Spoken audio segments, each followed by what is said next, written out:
आज हम कोर्स 502 के विषय विशिष्ट विद्यार्थियों के प्रकार पर चर्चा करेंगे।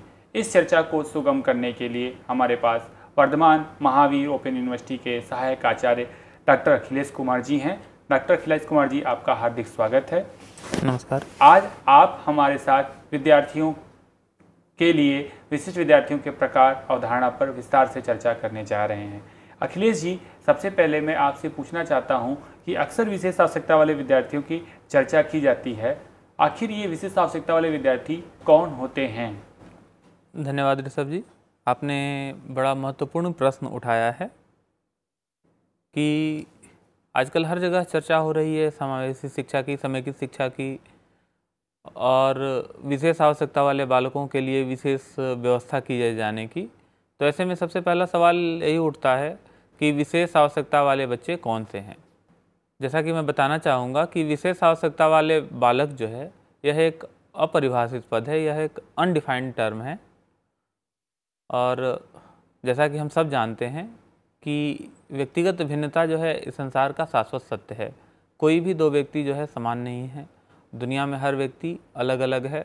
हर व्यक्ति अपने आप में अद्वितीय होता है और विशिष्ट होता है। उदाहरण के लिए अगर आप देखें तो मनुष्य जो है अपने रंग रूप, अपने आकार, अपने सोचने समझने की क्षमता, अपनी अधिगम क्षमता, अपने समायोजन के तरीके, अपनी विभिन्न शारीरिक एवं मानसिक क्षमताओं जैसे कि बुद्धि, अभिवृत्ति, अभिरुचि, स्मृति आदि सभी में प्रत्येक व्यक्ति अद्वितीय होता है। विशेष आवश्यकता की अगर बात करें तो विशेष आवश्यकता में सामान्यतः उन बच्चों को रखा जाता है जो सामान्य बालकों से, एक औसत विद्यार्थी से, एक औसत बालक से अपने अधिगम आवश्यकताओं में भिन्न होता है।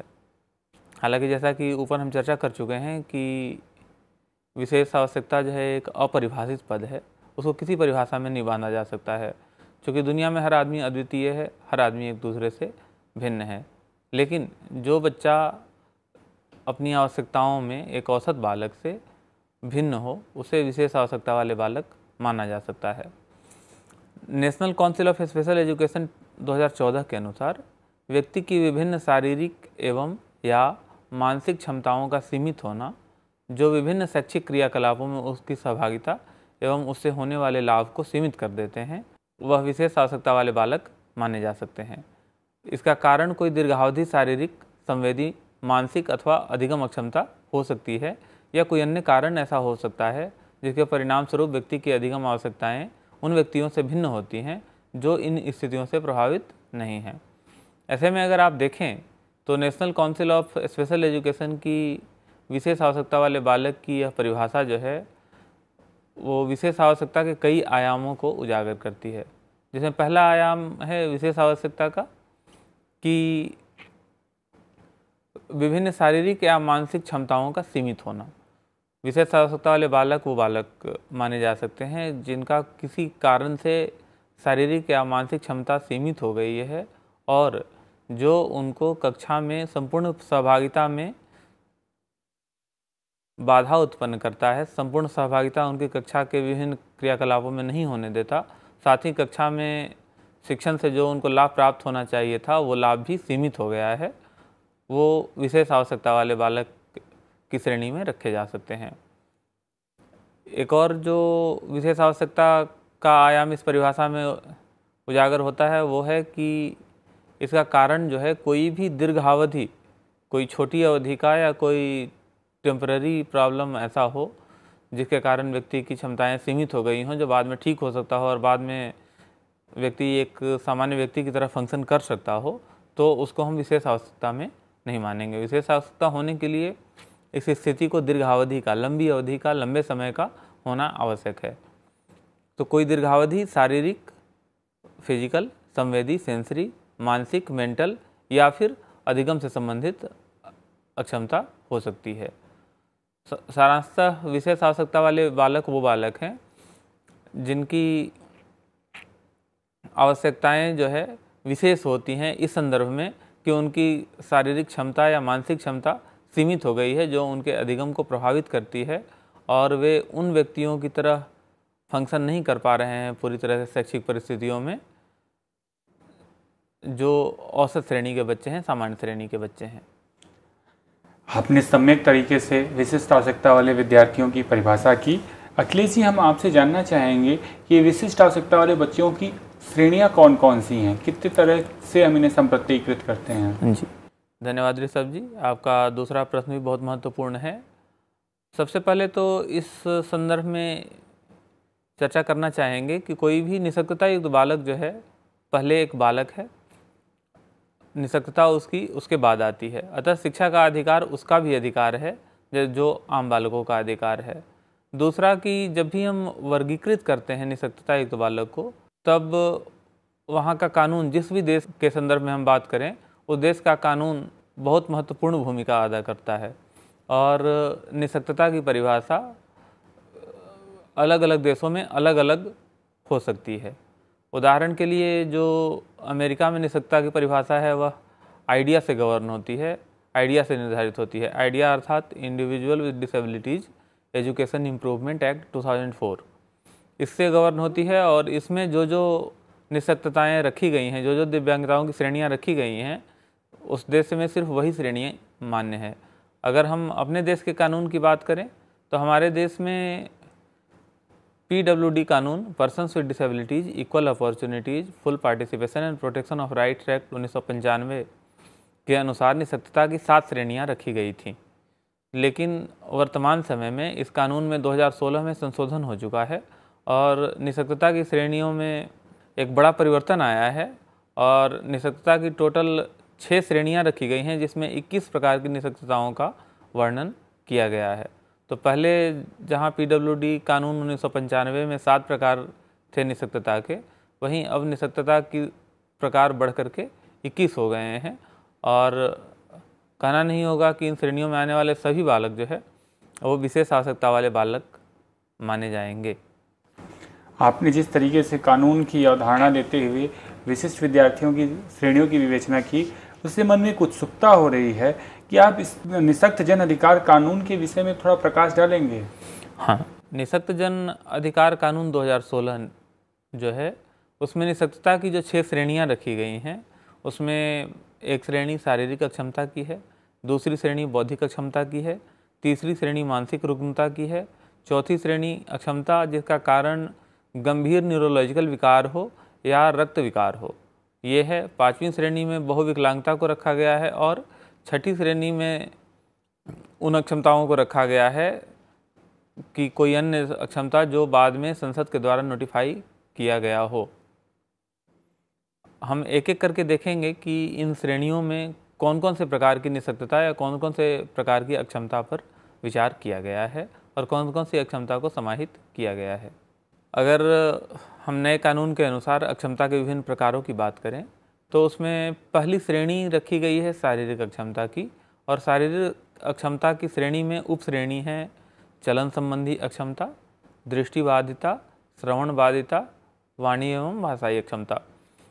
अर्थात शारीरिक अक्षमता की श्रेणी को 4 उप श्रेणियों में बांटा गया है: चलन संबंधी अक्षमता, दृष्टिबाधिता, श्रवण बाधिता एवं वाणी एवं भाषाई अक्षमता।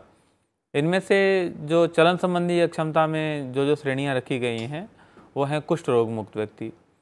कुष्ठ रोग मुक्त व्यक्ति से तात्पर्य उन व्यक्तियों से है जो कुष्ठ रोग से ग्रसित हुए और बाद में कुष्ठ रोग ठीक हुआ, लेकिन उनके अंगों की कार्यात्मक क्षमता को उसने प्रभावित किया। जैसे हाथ की उंगलियां ख़त्म हो गई हों, पैर की उंगलियां ख़त्म हो गई हों, तो उनके शरीर की कार्यात्मकता को प्रभावित करता है। हम प्रत्येक अक्षमता के प्रकार के बारे में और उनकी विशेष आवश्यकता के बारे में इससे अगली कक्षा में चर्चा करेंगे। इस कक्षा में हम संक्षेप में सभी अक्षमताओं के बारे में जानते हैं। दूसरा जो है चलन संबंधी अक्षमता में प्रकार रखा गया है डिसेबिलिटी का, वो रखा गया है प्रमस्तिष्कीय पक्षाघात या सेरिब्रल पाल्सी।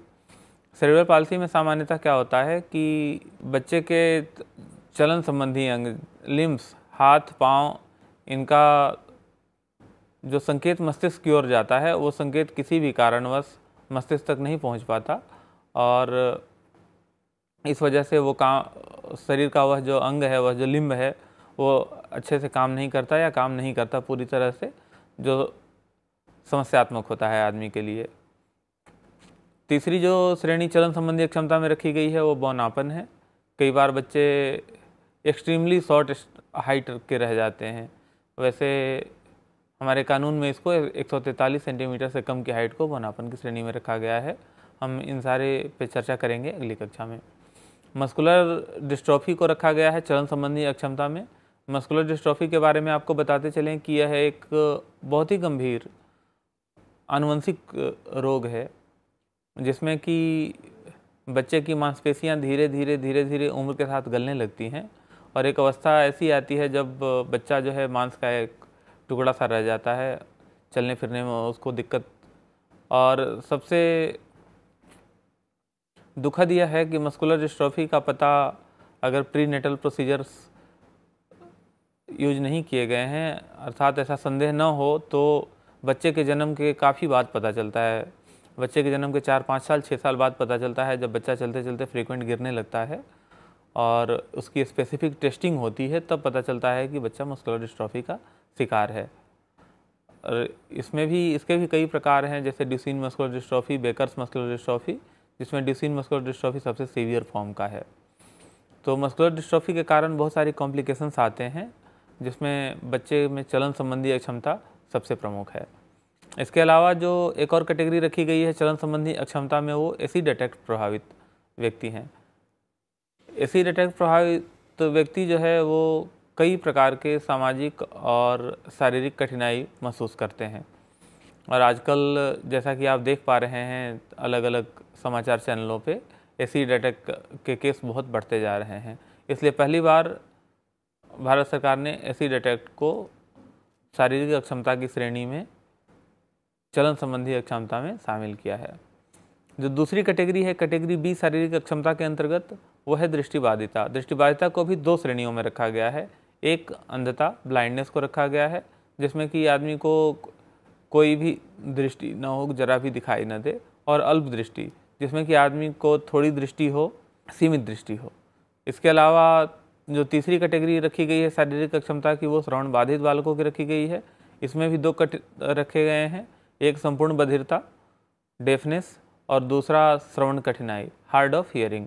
ये 2 श्रेणियां रखी गई हैं शारीरिक अक्षमता की श्रेणी में। इस प्रकार कुल मिलाकर 10 प्रकार की अक्षमता का वर्णन किया गया है शारीरिक अक्षमता की श्रेणी में 4 उप श्रेणियों के अंतर्गत। दूसरी जो श्रेणी रखी गई है अक्षमता की निःशक्तता की, वो है बौद्धिक अक्षमता। और बौद्धिक अक्षमता में 3 उप श्रेणियाँ रखी गई हैं। एक बौद्धिक अक्षमता, दूसरा विशिष्ट अधिगम अक्षमता और तीसरा ऑटिस्टिक स्पेक्ट्रम डिसऑर्डर। इन तीनों के बारे में संक्षेप में चर्चा करें। बौद्धिक अक्षमता जो है वो, इसका तात्पर्य उस अक्षमता से है जिसमें कि बच्चे की बुद्धि लब्धि जो है सीमित रह जाती है, बौद्धिक क्षमता सीमित रह जाती है। यह एक अवस्था है जिसमें कि बच्चे की बुद्धि लब्धि सीमित रह जाती है। अक्सर 70 और उससे नीचे IQ वाले को बौद्धिक अक्षमता की श्रेणी में मानते हैं। दूसरा विशिष्ट अधिगम अक्षमता। विशिष्ट अधिगम अक्षमता भी एक बहुत ही सामान्यीकृत पद है, जिसमें कि कोई भी नोन कारण न हो और फिर भी बच्चे में कुछ विशेष प्रकार की अधिगम संबंधी समस्याएं पाई जाएं, तो उसको विशिष्ट अधिगम अक्षमता कहते हैं। जैसे बच्चे में पढ़ने के संबंधी प्रॉब्लम हो सकती है, बच्चे में लिखने से संबंधित प्रॉब्लम हो सकती है, पढ़ने से संबंधित प्रॉब्लम को डिसलेक्सिया या डिस्ग्राफिया, लिखने से संबंधित समस्या, या गणितीय कार्य करने से संबंधित समस्या, बच्चे में डिस्कैल्कुलिया हो सकता है। या फिर तीसरा जो निःशक्तता का प्रकार रखा गया है इसमें, वो है autistic spectrum disorder. Autistic spectrum disorder में 2 मुख्य चीज़ें देखने में आती हैं। एक कि बच्चे का सोशल इंटरेक्शन बहुत पुअर होता है या लगभग नहीं के बराबर होता है, और दूसरा बच्चे में सीवियर जो है कम्युनिकेशन प्रॉब्लम होती है। बच्चा जो है कम्युनिकेट नहीं कर पाता है, बच्चे में शाब्दिक विकास नहीं हो पाता है। सबसे पहले ऑटिस्टिक स्पेक्ट्रम डिसऑर्डर का वर्णन जो है वो लियो कैनर ने किया था। लियो कैनर ने 1942 के आसपास एक पेपर लिखा था, autistic disturbances of affective contact, जिसमें उन्होंने कुछ केस स्टडी प्रस्तुत की थी। उसमें ऐसे बच्चे थे जो लगभग अक्सर अपने आप में ही खोए रहते थे और जिनका सामाजिक इंटरेक्शन बिल्कुल कम या नहीं के बराबर था, और साथ ही जिनका कम्युनिकेशन जो है वो भी उपयुक्त रूप से विकसित नहीं था। तीसरा जो कंडीशन रखा गया है मानसिक रुग्णता का, इसमें गंभीर मानसिक रोग रखे गए हैं, जैसे सिजोफ्रेनिया या एंजाइटी डिसऑर्डर या साइकोसिस, इस प्रकार के मानसिक रोग जिनको कि ठीक किया जा सकता है, उनको रखा गया है। मानसिक रुग्णता के बाद जो 2 श्रेणियां रखी गई हैं वो है गंभीर न्यूरोलॉजिकल विकार और रक्त विकार। जो चौथी श्रेणी रखी गई है अक्षमता की, उसको 2 भागों में बांटा गया है। पहला वह निःशक्तता जिसका कारण गंभीर न्यूरोलॉजिकल विकार हो, इसमें वो रखे गए हैं मल्टीपल स्क्लेरोसिस रखे गए हैं, और दूसरी जो श्रेणी रखी गई है वो पार्किंसन डिजीज की रखी गई है। और जो दूसरी श्रेणी रखी गई है वो रक्त विकार की रखी गई है। पहली बार 3 प्रकार के रक्त विकार अक्षमता की श्रेणी में शामिल किए गए हैं, हीमोफीलिया, थैलेसीमिया और सिकल सेल डिजीज। इसमें बताते चलें सामान्य शब्दों में, हीमोफीलिया जो है वो रक्त का थक्का न जमने से संबंधित बीमारी है। हीमोफीलिया के जो मरीज हैं ये सब तीनों ही जेनेटिक डिसऑर्डर्स हैं और रक्त से संबंधित हैं। हीमोफीलिया में जो हीमोफीलिया का मरीज होता है उसके शरीर में अगर एक बार ब्लीडिंग शुरू हुई तो वो लगातार होती जाती है, रक्त का थक्का नहीं जम पाता है, इस वजह से उसके शरीर से रक्त का बहना नहीं रुक पाता है। तो ये बहुत सारी समस्याएं क्रिएट करता है हीमोफीलिया का केस। साथ ही दूसरी जो श्रेणी रखी गई है वो थैलेसीमिया की है। थैलेसीमिया भी एक जेनेटिक रक्त संबंधित विकार है जिसमें कि एबनॉर्मली लार्ज हीमोग्लोबिन पाए जाते हैं। और तीसरा जो है सिकल सेल डिजीज, जैसा कि नाम से स्पष्ट है, सिकल का अर्थ होता है हंसिया। तो जो इसमें हीमोग्लोबिन होते हैं वो नॉर्मल हीमोग्लोबिन की तरह डिस्क शेप के न होकर के सिकल्ड होते हैं। सिकल का मतलब हंसिए के साइज के या अर्धचंद्राकार होते हैं, और इस वजह से हीमोग्लोबिन जो शरीर में फंक्शन करता है ऑक्सीजन को शरीर के सभी भागों में पहुंचाना, वो प्रभावित होता है। इन सब के बारे में हम अगली कक्षा में विस्तार से चर्चा करेंगे एक एक करके। तो ये 3 रक्त विकार रखे गए हैं चौथी श्रेणी में। चौथी श्रेणी जो है उसको 2 भागों में बांटा गया है। एक भाग है गंभीर न्यूरोलॉजिकल विकार का और दूसरा भाग है रक्त विकार का। 2 न्यूरोलॉजिकल विकार रखे गए हैं, मल्टीपल स्क्लेरोसिस और पार्किंसन डिजीज, और 3 रक्त विकार रखे गए हैं, हीमोफीलिया, थैलेसीमिया और सिकल सेल डिजीज। इसके अलावा जो अगली श्रेणी रखी गई है वो बहुविकलांगता की रखी गई है, मल्टीपल डिसेबिलिटी की। कई बार क्या होता है कि किसी बच्चे में एक के साथ साथ दूसरी विकलांगता भी पाई जाती है, जैसे बच्चे में मेंटल रिटार्डेशन के साथ ऑटिज्म का पाया जाना, बच्चे में ब्लाइंडनेस के साथ साथ मेंटल रिटार्डेशन का पाया जाना, बच्चे में हियरिंग इम्पेयरमेंट के साथ साथ ऑटिज्म का पाया जाना, हियरिंग इम्पेयरमेंट के साथ इंटेलेक्चुअल डिसेबिलिटी का पाया जाना। तो इस प्रकार का जो विकलांगता का क्षमता का कॉम्बिनेशन एक से ज़्यादा हो किसी व्यक्ति में, तो उसको बहुविकलांगता की श्रेणी में रखा गया है। ये भी बच्चे के संपूर्ण जीवन को बहुत गहरे में बहुत बुरे तरीके से प्रभावित करता है। और छठा जो श्रेणी रखा गया है अक्षमता का, वो है कोई भी अन्य ऐसी अक्षमता जिसको कि भारतीय संसद जब भी चाहे और उसको नोटिफाई करे, उसके अनुसार नोटिफाइड हो। तो इस प्रकार अगर भारतीय संदर्भ की बात करें तो हमारे वर्तमान भारतीय संदर्भ में निःशक्त जन अधिकार कानून के अनुसार कुल 6 श्रेणियों में 21 प्रकार की अक्षमताओं का वर्णन किया गया है, या फिर इसको कह सकते हैं 21 प्रकार के दिव्यांग व्यक्ति या 21 प्रकार के विशेष आवश्यकता वाले बालक जो है वो भारतीय संविधान ने स्पष्ट किए हैं और निःशक्त जन अधिकार कानून 2016 ने बताए हैं। धन्यवाद अखिलेश जी, आपने बहुत ही सारगर्भित तरीके से विशिष्ट आवश्यकता वाले विद्यार्थियों के अलग अलग प्रकारों पर चर्चा की। इस कक्षा को समाप्त करने से पूर्व हम आपसे अनुरोध करेंगे कि हमारे विद्यार्थियों की सुविधा के लिए कक्षा का सार भी प्रस्तुत करें। हाँ ऋषभ जी, आपने अच्छी बात कही। आज हमने ये जाना कि सबसे पहली बात जो जानी वो ये कि विशेष आवश्यकता वाले बालक जो है वो एक विविधतापूर्ण समूह है जिसकी आवश्यकता सामान्य बालकों से अलग है। वो आवश्यकता शैक्षिक भी हो सकती है, अन्य प्रकार की भी हो सकती है, लेकिन अगर शिक्षा के संदर्भ में देखें, विशेष आवश्यकता वाले बालक उस विविधतापूर्ण समूह से को संबोधित करता है जिसकी शैक्षिक आवश्यकता सामान्य बालकों से अलग है।